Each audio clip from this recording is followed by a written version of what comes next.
Eccomi. Ciao Adriano, hai visto che bella canzone il nostro amico Vella?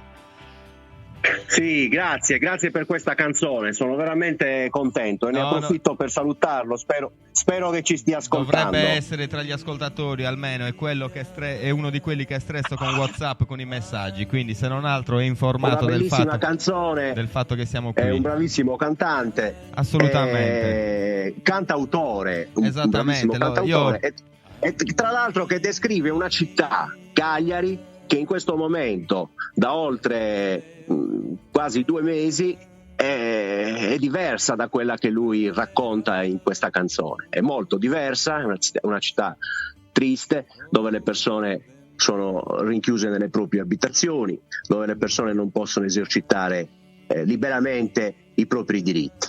E quindi da questo punto di vista, come dire, un po' di malinconia ce l'abbiamo. Ho capito, e allora ripetiamolo Adriano, tu fai l'avvocato di professione, sei un militante di Progress, anzi mantinavo casa di presidenti Vuru, ma io non lo sapevo. Sì, ti ho messo tra i semplici militanti, ma so che voi siete un'organizzazione che insomma non tiene tanto alle cariche, ma siete un gruppo bello compatto e anche altamente democratico, a quanto so. Credo che forse nell'esperienza storica dell'indipendentismo siamo l'unico partito che non ha dei leader indiscussi. Abbiamo un processo democratico molto dinamico e nel congresso di dicembre mi hanno fatto l'onore i patrioti di Progress di eleggermi nella segreteria, appunto con il ruolo di presidente. Ho capito, e questa è una bella notizia che insomma che diamo ai nostri radioascoltatori. Allora Adriano, come gli altri 2 interventi, ora però siccome sul secondo vorrei un attimino concentrare tutti gli interventi sui prossimi mesi futuri, io vorrei da te un commento, e visto che sei un giurista, vorrei che affrontassi questi ultimi 2 mesi proprio dal punto di vista giuridico. Io leggo spesso i tuoi post su Facebook che giustamente si concentrano sugli aspetti a te cari e su cui hai le competenze, vorrei che li condividessi con i radioascoltatori di Donkey Shout e dell'assembramento. Sì, è nota la mia posizione sul modo in cui è stata e viene tuttora affrontata questa emergenza sanitaria che riguarda tanti paesi in Europa, riguarda l'Italia e riguarda anche la Sardegna. Sono sempre stato, sin dal primo momento, molto critico rispetto agli strumenti legali che sono stati messi in piedi dal governo per fronteggiare questa emergenza. Dobbiamo tutti renderci conto che vi sono dei diritti fondamentali della persona che non possono essere sacrificati del tutto in virtù di un altro diritto, che è quello alla salute. È un diritto riconosciuto dalla Costituzione, il diritto alla salute, ma il diritto alla salute non può prevalere su tutti gli altri diritti, non può prevalere sul diritto, sulla libertà personale che è inviolabile, sul diritto di riunione, sul diritto di manifestazione, sul diritto allo studio, sul diritto al lavoro, sul diritto all'attività economica. Non è possibile, e non è possibile per la stessa Corte Costituzionale. Non è possibile un approccio del genere, e non è possibile, a maggior ragione, che questo approccio venga fatto attraverso degli atti che non sono delle leggi, ma sono atti amministrativi, i famosi ormai famigerati DPCM infatti, del Presidente del Consiglio dei Ministri. È venuto da ridere perché il DPCM è quello strumento con cui si regola in Italia il diritto allo studio, no? Quindi io quando ero ragazzo, come ben sai, è un atto amministrativo, l'ho ben studiato, no? E tra l'altro mi ricordo che ai tempi ci facevano aspettare 5 anni per un DPCM, e noi diventi una sagida, insomma, quindi non era neanche una cosa così complicata. Ne fanno uno alla settimana, e tra l'altro lo fanno come se fosse una legge. È la legge che può, e quindi il Parlamento che può sacrificare eventualmente determinati diritti di fronte ad una situazione emergenziale come quella che si è venuta a creare. Ma non possiamo permettere che siano, ripeto, questi atti governativi che hanno limitato fortissimamente le nostre libertà. Oltretutto a questi provvedimenti dell'esecutivo, del governo, si sono aggiunti poi ulteriori provvedimenti anche da parte di sindaci che non hanno avuto il buon senso di affrontare la situazione, diciamo così, in maniera razionale ed efficace. Non farò nomi, ma ci sono dei sindaci che governano delle città anche importanti qua in Sardegna che hanno assunto delle iniziative a dir poco scandalose rispetto appunto ai nostri diritti di cittadini. Scandalose, ma soprattutto per quanto mi consta e per quanto possa dire io, illegali. Dei provvedimenti illegali. Dunque noi ci siamo trovati rinchiusi in casa senza poter esercitare le nostre libertà, molto spesso di fronte a dei provvedimenti illegali o quantomeno inefficaci. E poi il tutto è stato lasciato all'applicazione delle forze dell'ordine, le quali nell'applicazione hanno posto in essere dei comportamenti a dir poco aberranti. Molto spesso li abbiamo sentiti tutti e li abbiamo visti tutti queste cose. Non si può lasciare perché se tu crei confusione, se tu crei confusione normativa, è evidente che poi l'arbitrio prevale. E dunque noi siamo stati in questi 2 mesi, e lo siamo tuttora, in balia di questo arbitrio, che è una cosa intollerabile. E questo discorso, tra l'altro, poi si può ricollegare al tema che tu hai introdotto dell'autodeterminazione dei popoli, perché se noi avessimo la possibilità di decidere, ovviamente, e con una classe politica, lasciamelo dire Matteo, con una classe politica che fa gli interessi del proprio popolo e non cura gli interessi invece, diciamo così, di bottega e delle proprie, diciamolo pure, insomma, abbiamo avuto in una strategia di alleanze politiche, perché come si è mossa la regione autonoma della Sardegna svela che ci si è mossi, a parte con un grado di incompetenza incredibile. Sì, questo è il primo dato, è che proprio davvero siamo in mano a delle persone. In Sardegna non dimentichiamo che la gente qua in Sardegna si è ammalata nelle strutture sanitarie prevalentemente. Questo non ce lo potremo mai dimenticare. Evidentemente c'è stato qualcosa che non ha funzionato e ci sono dei responsabili, e questi responsabili a mio avviso devono essere individuati e chiamati in causa, perché altrimenti è troppo semplice. Di fronte a un sacrificio come questo, di cui le conseguenze le vedremo nei prossimi mesi, le conseguenze assolutamente. Infatti dei prossimi mesi ne parleremo col secondo intervento, Adriano. Perfetto. Mi permetto però, visto che abbiamo una chat in diretta, di salutare chi ci sta ascoltando: Nicola Meloni, Gagedu conoscisi, Cristian, il nostro amico Cresta, fedele ascoltatore, Maria Luana Farina, vediamo chi c'è altro, Damiano Crucu da Sant'Anarresi, un giovane amministratore di cui, insomma, che conosco da quando eravamo ragazzini e di cui siamo molto molto orgogliosi qui nel Sulcis.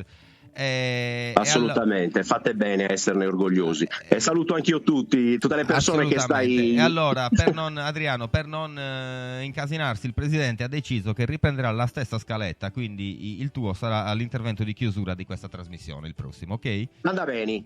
A prosatrado. A dopo. Ciao Adriano e grazie. Ciao.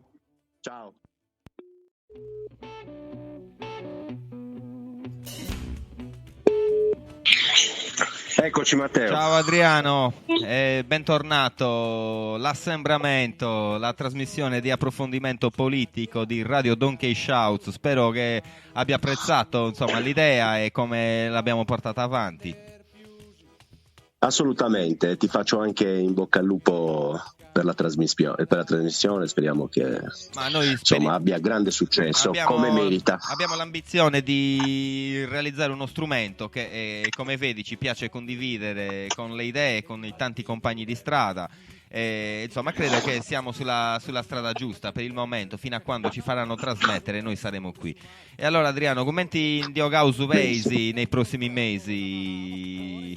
Come la vedi, insomma? Come la vedo? Non la vedo bene. Guarda, io posso dire questo: noi in tempi non sospetti, noi intendo Progress, il nostro partito, in tempi non sospetti, i primi di aprile, abbiamo elaborato un documento con il quale abbiamo dato dei suggerimenti per una ripartenza, per una riapertura graduale delle attività in Sardegna, preso atto di quello che era l'andamento epidemiologico sulla nostra isola. Ovviamente siamo rimasti inascoltati. Riteniamo che se invece di appunto uniformare tutte le soluzioni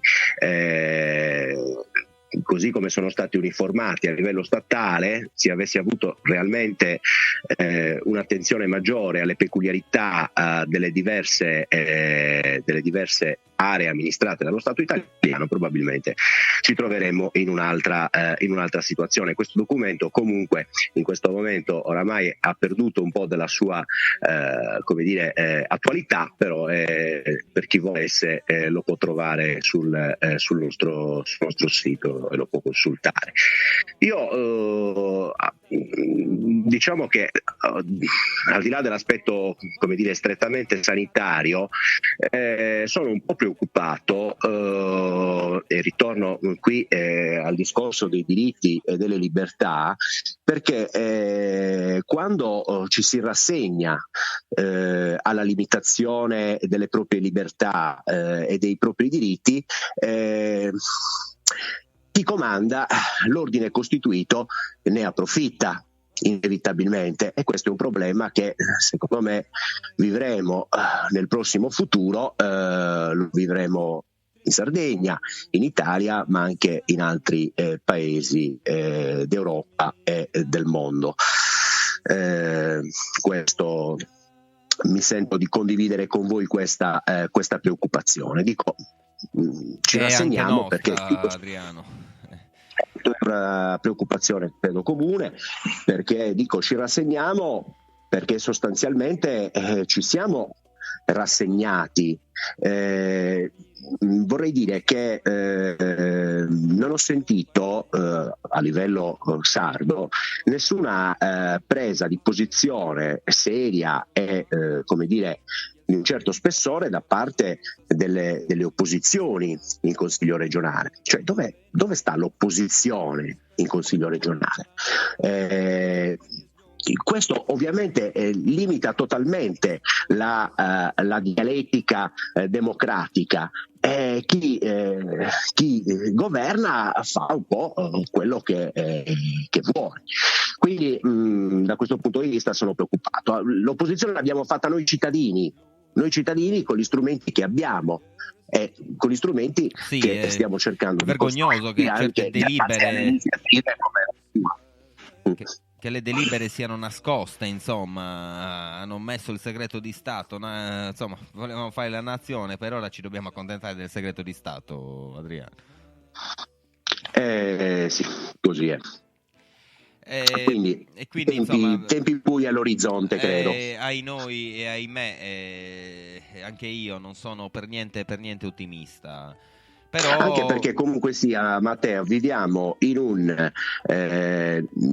sostanzialmente questa emergenza sanitaria ha un po' scoperchiato il vaso di Pandora, perché viviamo comunque in un sistema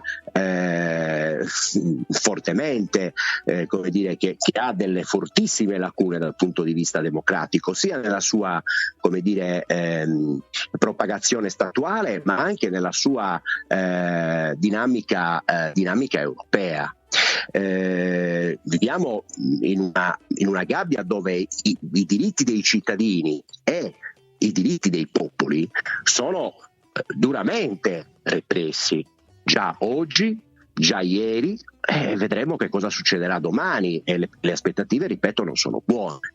Cioè, non dimentichiamoci la situazione catalana, che cosa è successo nel paese catalano, non dimentichiamocelo, perché è stato un attacco ai diritti democratici di un popolo senza precedenti. Quindi insomma, la situazione è questa. Il contesto europeo non ci aiuta per niente.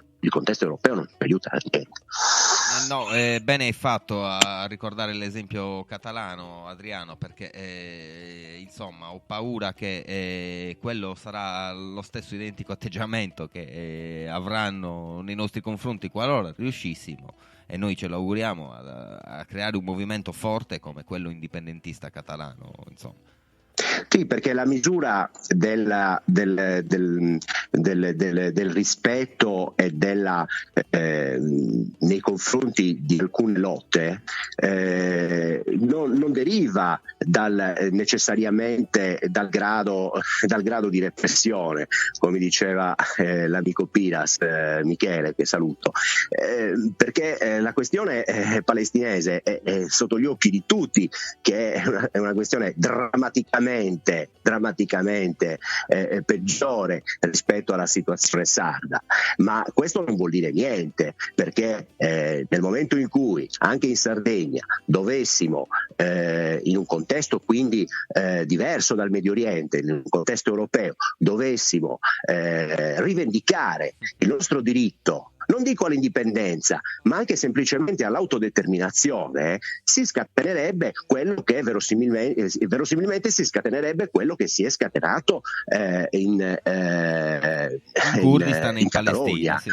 Cioè, certo. No, in Catalogna, certo, una repressione cioè, non dimentichiamoci che in Catalogna i dirigenti regionali della nazione catalana, delle istituzioni diciamo regionali catalane, democraticamente eletti, sono in prigione. Sono in prigione, ricordiamocelo tutti. E il presidente è dovuto rifugiarsi, è in esilio sostanzialmente. Cioè, per cui voglio dire, un problema di democrazia già ce lo avevamo. Quello che si sta, diciamo così, paventando, credo che andrà a peggiorare questa situazione. Questo è il mio timore, e quindi invito tutti a vigilare attivamente sulla situazione che stiamo vivendo. Va bene, Adriano, grazie. Allora, prima l'hai salutato, io ora aggiungo un elemento. Ti deprivinza una birra, Michele Piras, perché si è fregato 2 minuti che aspettavano a te, quindi al prossimo incontro paga visto? Lui da bene. Non ne berremo e tu litri, ma insomma, ce lo sai che l'esperienza alla Camera l'ha fatto Ciarliero. E allora salutiamo. Ovviamente se mi permetti, ne approfitto per salutare anche il sindaco Corriga.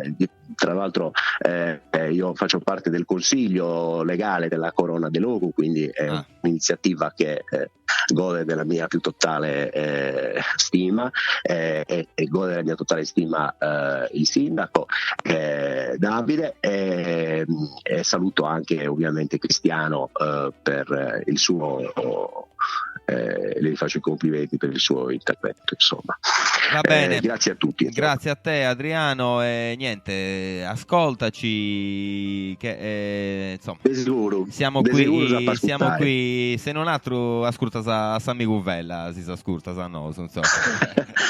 Ascolta tutto. Dai, ci vediamo presto al Roxy, speriamo. Salutiamo Ulisse, Mino e Andrea.